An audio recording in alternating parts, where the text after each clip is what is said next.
I'm now welding up the ends of the trails. Basically it's the shackle point. This point here basically sits on each side of the load bearing member. So these plates here on the sides are actually 6 inches long,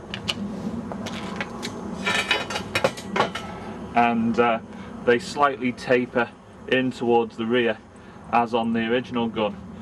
Now I was doing calculations and I worked out that they look like they're 6 inches long, but now I've made them and compare them back to the photographs, I would say, to be more realistic, these should be 7 or 8 inches long, and that will probably make a better looking job, and they'll also be stronger. But the welds I've put on this, I would think will amply do the job.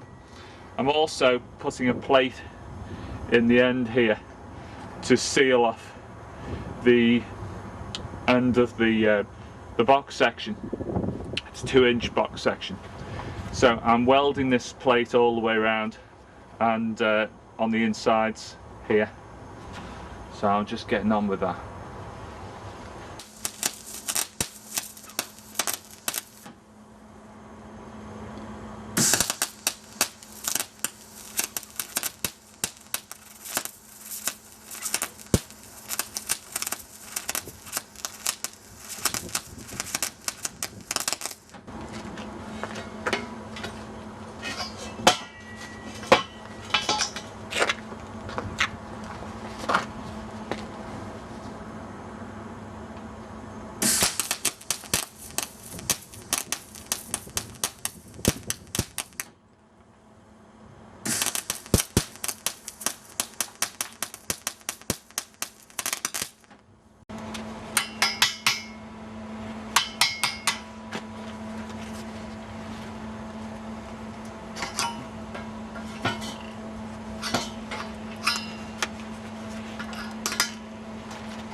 Now, the trails on the railgun, I think, are actually a lot heavier than this. I would suspect they're about 3-inch wide by about 3.5 inches deep in this area here.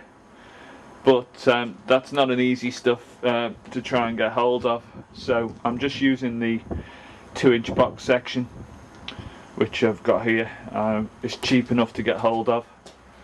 So it's about 3mm wall on it. I think they're about 2.5 meters long. Now I worked out that the trails, taking measurements off a photograph, I worked out that they were approximately 2.25 meters long, if I remember rightly. But I've looked at some other photographs and the trails on other photos seem extremely long.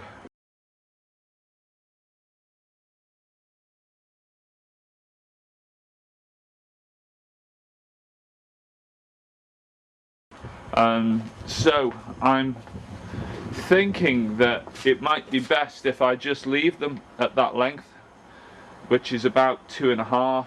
I should take a measurement really. Let me just see if I've got a tape measure in the garage.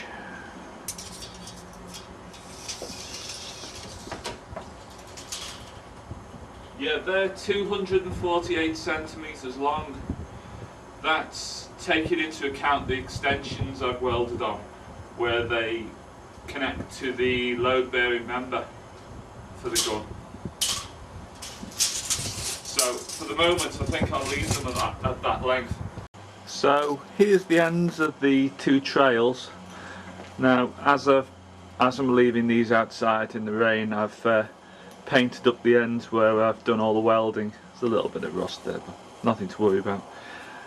So they're painted up. Now the other thing I've been doing is I've been staring at the pictures for the mounting of the gun cradle and the traverse mounting for the gun. Now look at the pictures here.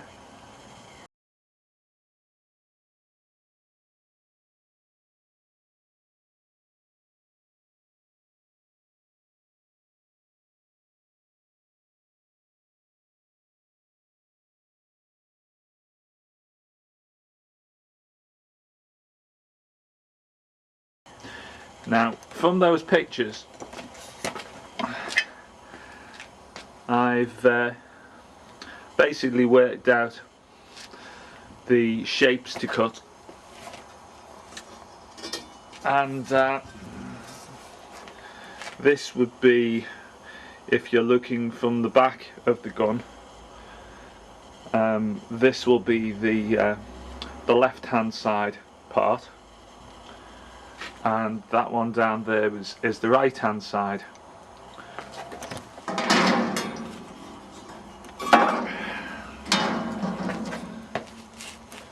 If we look at it, it would sit, if I put one on top of the other, like so. I've still got to do some finishing touches to the far end up there, but that's not a problem. You'll see there's a difference here on this side. That'll become more apparent when the thing's actually constructed. Now what I should do is give you some dimensions on this piece. One moment. Okay, the length of that point there is 27 centimetres. The width of the thinner section there at the bottom is 14 centimetres, and the longer one is 19.5 centimetres. Now that measurement from there, from the tip of that to that point there, is 36 centimetres, and the angle from here to there is approximately 140 degrees. Just to give you some ideas, this is only approximately what I can work out from the pictures, knowing the various dimensions of some parts and trying to scale all the components up. This could be inaccurate, but I think it's going to be close enough for what I need.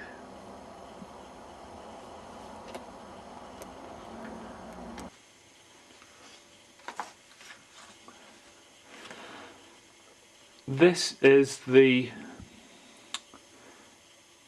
traverse point which I'm basically building up. Now it has bearings in it, and these bearings are sat inside a piece of piping. At the moment I can slide this down and it exposes the bearings I've got mounted in here. Now if I strip this apart, well, first of all, before I strip it apart, what I'm intending to do is I'm going to mount a small, well, a section of pipe approximately 1.5 inches in height into the top of here with a flange welded onto it, and that flange is then going to be bolted down to this top surface here, and that's going to apply the pressure to the shoulders of this bearing here, and it's going to push it downwards inside this casing I've made. Then that's going to allow it to swivel on the bearings without rubbing on this nut in the centre. I'll probably have to put a castle nut or just file, cut or grind a slot across this nut here and put a split pin right across it so that it doesn't rotate and come loose. Then, as I say, it's going to be a little bit like the cap over the hub bearings on a car, but it's going to have this flange on with bolts running down. Now I have to decide on how I'm going to make the bolts anchor.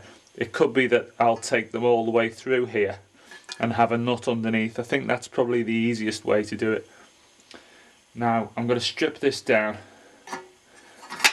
and rotate this about a little bit and show you how it's done, or how it's been made.